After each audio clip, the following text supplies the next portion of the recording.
Good morning. Thanks for listening. This is White Ash Flies with Colin Mahoney. And today another installment of Zander's Sunday Sauce. Today, the Book of Ruth. You can follow White Ash Flies and find previous recordings on SoundCloud, Spotify, and on Twitter at Colin Mahoney15.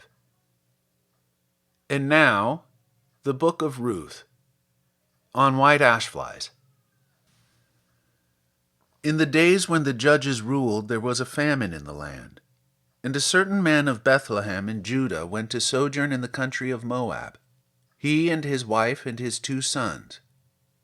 The name of the man was Elimelech, and the name of his wife Naomi, and the names of his 2 sons were Mahlon and Chilion. They were Ephrathites from Bethlehem in Judah. They went into the country of Moab and remained there. But Elimelech, the husband of Naomi, died, and she was left with her 2 sons. These took Moabite wives. The name of the one was Orpah, and the name of the other Ruth. They lived there about 10 years, and both Mahlon and Chilion died, so that the woman was bereft of her 2 sons and her husband. Then she started with her daughters-in-law to return from the country of Moab, for she had heard in the country of Moab that the Lord had visited his people and given them food. So she set out from the place where she was, with her 2 daughters-in-law, and they went on the way to return to the land of Judah. But Naomi said to her 2 daughters-in-law, "Go, return each of you to her mother's house. May the Lord deal kindly with you, as you have dealt with the dead and with me. The Lord grant that you may find a home, each of you in the house of her husband." Then she kissed them. They lifted up their voices and wept. And they said to her, "No, we will return with you to your people." But Naomi said, "Turn back, my daughters. Why will you go with me? Have I yet sons in my womb that they may become your husbands? Turn back, my daughters. Go your way, for I am too old to have a husband. If I should say I have hope, even if I should have a husband this night and should bear sons, would you therefore wait till they were grown? Would you therefore refrain from marrying? No, my daughters, for it is exceedingly bitter to me for your sake that the hand of the Lord has gone forth against me." Then they lifted up their voices and wept again, and Orpah kissed her mother-in-law, but Ruth clung to her. And she said, "See, your sister-in-law has gone back to her people and to her gods. Return after your sister-in-law." But Ruth said, "Entreat me not to leave you or to return from following you. For where you go, I will go, and where you lodge, I will lodge. Your people shall be my people, and your God my God. Where you die, I will die, and there will I be buried. May the Lord do so to me, and more also, if even death parts me from you." And when Naomi saw that she was determined to go with her, she said no more. So the 2 of them went on until they came to Bethlehem. And when they came to Bethlehem, the whole town was stirred because of them. And the women said, "Is this Naomi?" She said to them, "Do not call me Naomi. Call me Mara, for the Almighty has dealt very bitterly with me. I went away full, and the Lord has brought me back empty. Why call me Naomi, when the Lord has afflicted me and the Almighty has brought calamity upon me?" So Naomi returned, and Ruth the Moabitess her daughter-in-law with her, who returned from the country of Moab. And they came to Bethlehem at the beginning of barley harvest. Now Naomi had a kinsman of her husband's, a man of wealth, of the family of Elimelech, whose name was Boaz. And Ruth the Moabitess said to Naomi, "Let me go to the field. and glean among the ears of grain after him in whose sight I shall find favor. And she said to her, Go, my daughter. So she set forth, and went and gleaned in the field after the reapers. And she happened to come to the part of the field belonging to Boaz, who was of the family of Elimelech. And behold, Boaz came from Bethlehem, and he said to the reapers, The Lord be with you. And they answered, The Lord bless you. Then Boaz said to his servant, who was in charge of the reapers, Whose maiden is this? And the servant who was in charge of the reapers answered, It is the Moabite maiden, who came back with Naomi from the country of Moab. She said, Pray, let me glean and gather among the sheaves after the reapers. So she came, and she has continued from early morning until now, without resting even for a moment. Then Boaz said to Ruth, Now listen, my daughter. Do not go to glean in another field, or leave this one, but keep close to my maidens. Let your eyes be upon the field which they are reaping, and go after them. Have I not charged the young men not to molest you? And when you are thirsty, go to the vessels and drink what the young men have drawn. Then she fell on her face, bowing to the ground, and said to him, Why have I found favor in your eyes, that you should take notice of me, when I am a foreigner? But Boaz answered her, All that you have done for your mother-in-law since the death of your husband has been fully told me, and how you left your father and mother and your native land, and came to a people that you did not know before.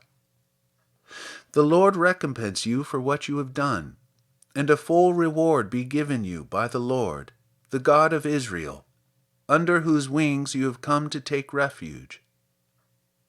Then she said, You are most gracious to me, my lord, for you have comforted me and spoken kindly to your maidservant, though I am not one of your maidservants.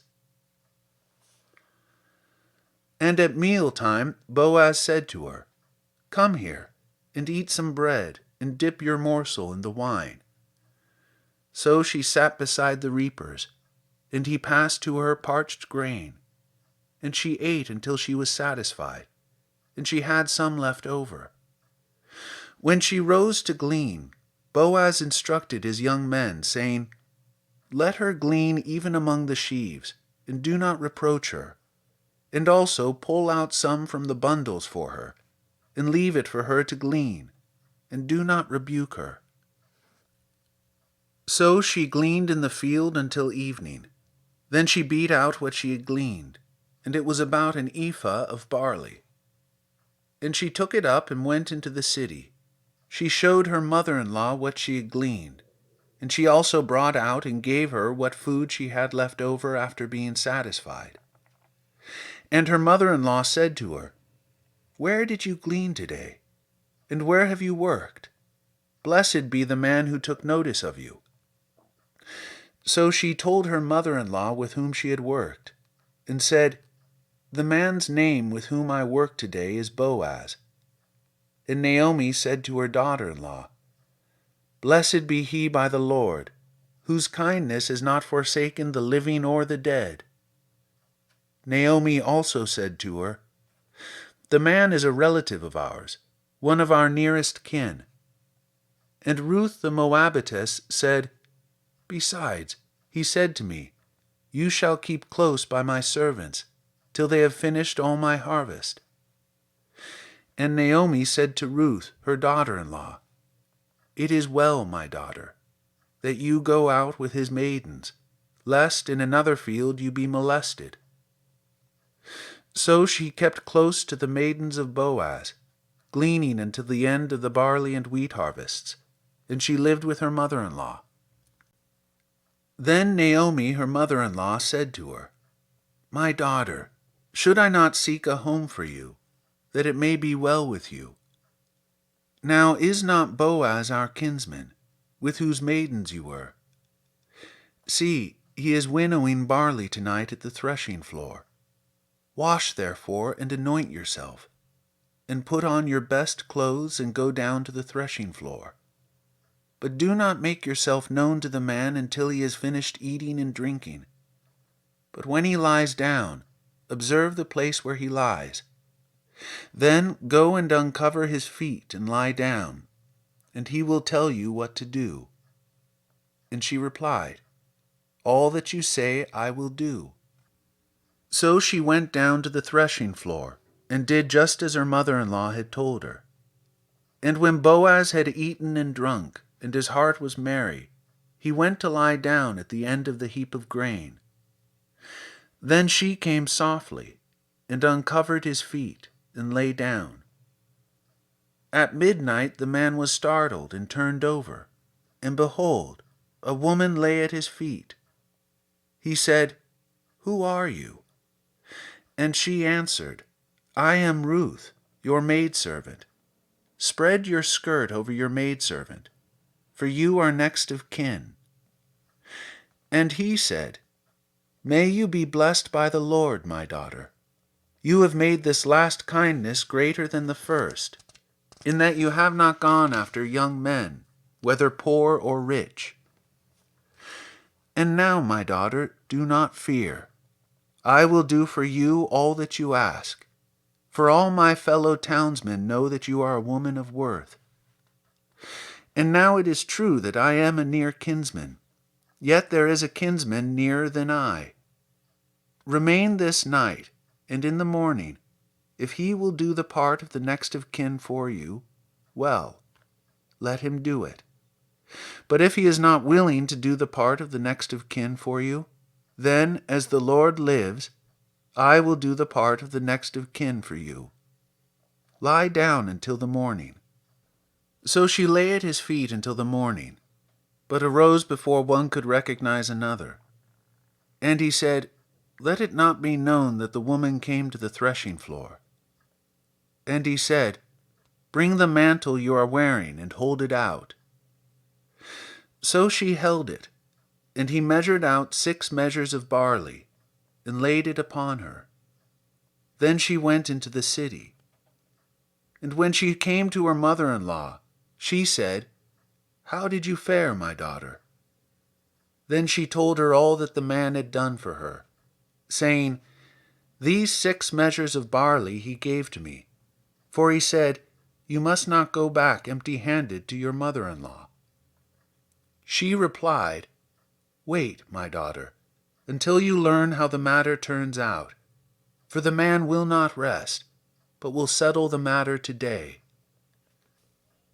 And Boaz went up to the gate and sat down there. And behold, the next of kin, of whom Boaz had spoken, came by. So Boaz said, "Turn aside, friend, sit down here." And he turned aside and sat down. And he took 10 men of the elders of the city and said, "Sit down here." So they sat down. Then he said to the next of kin, "Naomi, who has come back from the country of Moab, is selling the parcel of land which belonged to our kinsman Elimelech. So I thought I would tell you of it, and say, buy it in the presence of those sitting here, and in the presence of the elders of my people. If you will redeem it, redeem it. But if you will not, tell me, that I may know. For there is no one besides you to redeem it, and I come after you." And he said, "I will redeem it." Then Boaz said, "The day you buy the field from the hand of Naomi, you are also buying Ruth the Moabitess, the widow of the dead, in order to restore the name of the dead to his inheritance." Then the next of kin said, "I cannot redeem it for myself, lest I impair my own inheritance. Take my right of redemption yourself, for I cannot redeem it." Now this was the custom in former times in Israel concerning redeeming and exchanging. To confirm a transaction, the one drew off his sandal and gave it to the other, and this was the manner of attesting in Israel. So when the next of kin said to Boaz, "Buy it for yourself," he drew off his sandal. Then Boaz said to the elders and all the people, "You are witnesses this day that I have bought from the hand of Naomi all that belonged to Elimelech, and all that belonged to Chilion and to Mahlon. Also Ruth the Moabitess, the widow of Mahlon, I have bought to be my wife, to perpetuate the name of the dead in his inheritance, that the name of the dead may not be cut off from among the brethren, and from the gate of his native place. You are witnesses this day." Then all the people who were at the gate, and the elders, said, "We are witnesses. May the Lord make the woman who is coming into your house, like Rachel and Leah, who together built up the house of Israel. May you prosper in Ephrathah, and be renowned in Bethlehem. And may your house be like the house of Perez, whom Tamar bore to Judah, because of the children that the Lord will give you by this young woman." So Boaz took Ruth, and she became his wife, and he went into her. And the Lord gave her conception, and she bore a son. Then the women said to Naomi, "Blessed be the Lord, who has not left you this day without next of kin. And may his name be renowned in Israel. He shall be to you a restorer of life, and a nourisher of your old age. For your daughter-in-law who loves you, who is more to you than 7 sons, has borne him." Then Naomi took the child and laid him in her bosom, and became his nurse. And the women of the neighborhood gave him a name, saying, "A son has been born to Naomi." They named him Obed. He was the father of Jesse, the father of David. Now these are the descendants of Perez. Perez was the father of Hezron, Hezron of Ram, Ram of Amminadab, Amminadab of Nahshon, Nahshon of Salmon, Salmon of Boaz, Boaz of Obed, Obed of Jesse, and Jesse of David.